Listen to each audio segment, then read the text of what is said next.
Remember those days when we used to battle it out in Budokai Tenkaichi? That game was the real deal back in 2005 on the PlayStation 2. It was like stepping into the shoes of Goku and friends, but in a whole new way with its third-person combat. Seriously, it set the bar for all the Dragon Ball games that followed. And after that beauty, we had 3 epic installments of pure adrenaline-pumping action, but then, poof. After 2007, they vanished. Sure, there was a spin-off in 2010, but then it all went quiet.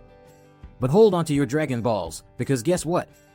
After nearly 15 years, 10 years if you count the spin-off, they've just dropped the news that a brand new game in the series is coming and Spike Chunsoft will be presenting us with Sparking Zero. I mean, just watch the trailer, guys. They've successfully nailed it when it comes to creating a modern version of the game along with showing off a slick anime art style modeled after Dragon Ball Z. Inclusion of Majin Buu, but before we go any further, guess who's making a grand entrance? It's none other than the famous villain from Dragon Ball Z, Majin Buu. Yep, you heard me. They released an image which shows Majin Buu stretching out a long piece of pink goo to pull off his famous potbelly attack. And he does this by ripping a piece off his own stomach and then using it as a weapon. He can either blast energy from it or grab his opponents in a super tight grip. As of now, the guys at Bandai Namco are keeping things silent about any other details of his character. But let me tell you, just the thought of Majin Buu joining the fray is enough to get any Dragon Ball fan jumping out of their seats with excitement.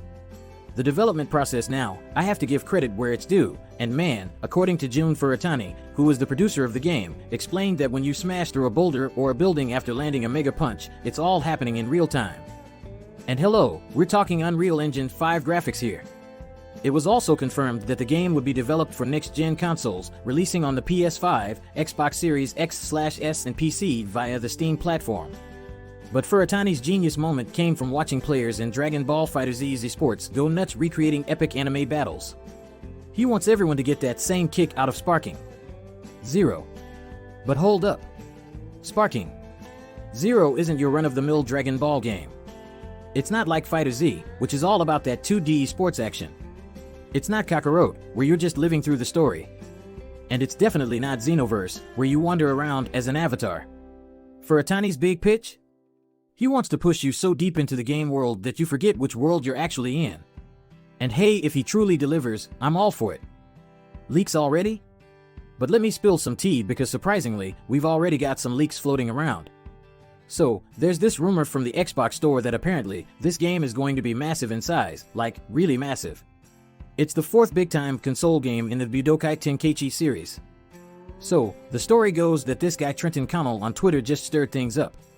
He jumped into a chat about Sparking Zero, dropping information about the game's file size, thanks to an update on the Xbox Marketplace. Here's the cool part, Trenton didn't just talk, he showed a video clip that looked like a sneak peek of the Xbox Series X/S store page for Sparking Zero. And boy! The game is a heavyweight, hogging up a whopping 77.88 gigabytes of storage. That's massive. The video's legit too. It's got the whole Xbox Series X/S Marketplace vibe, and everything about the game from the publisher to the developer, right down to the game description, it all lines up with what Bandai Namco's been saying. But here's the kicker, Trenton and other Twitter folks think this might be an accidental early reveal. Why? Because the official Xbox store listing is still playing it cool, only showing the basic stuff. Now, let's put things in perspective. Remember Dragon Ball Z Kakarot? That game needed just over 40 gigabytes. And it's an open-world adventure, so that makes sense. Then there's Dragon Ball Xenoverse 2, closer to Sparking Zero in terms of fighting style, and it's around 20 gigabytes. But Sparking Zero? It's over double the size of Kakarot. That's mind-blowing. It could be because of a massive roster and those awesome, detailed 3D arenas. But hey, let's not get ahead of ourselves. It's still a rumor, so let's wait for the word from Bandai Namco or Spike Chunsoft. Until then, take it with a grain of salt, but stay tuned. This could mean something big, like maybe a closed network test on the horizon. Who knows? Character variations, oh, and how can I forget? The game's bringing back a ton of classic features from Budokai Tenkaichi, and fans are super excited. We're talking about epic beam clashes, stages that get destroyed in real time, and a roster of characters that's being called historic. Now, there's been a big question on everyone's mind about how the game will handle its character roster. You remember in Budokai Tenkaichi how characters like Goku had different versions for each saga? Like, there was early Goku, mid Goku, and end Goku to reflect the different Dragon Ball Z eras. Well, it seems sparking. Zero is taking a similar approach. The Dragon Ball Games Twitter account dropped some hints in a recent post. They shared some cool screenshots of Goku transforming into his Super Saiyan God Super Saiyan form, and the caption was pretty telling.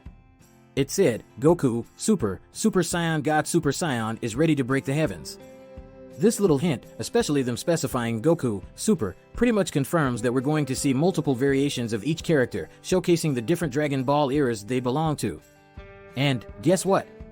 They're still calling Super Saiyan Blue by its full mouthful of a name, Super Saiyan God Super Saiyan. Yeah, it's technically correct, but being a tad more creative wouldn't have hurt.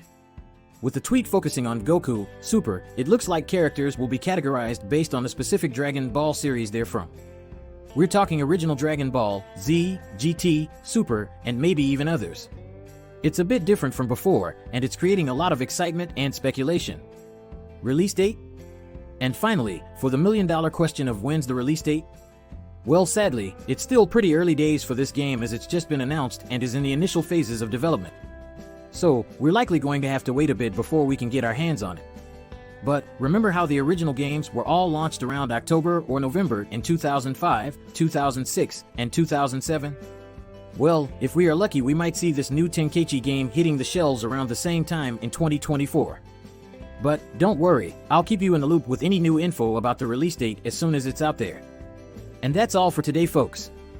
For more amazing content, remember to smash the like button. Peace.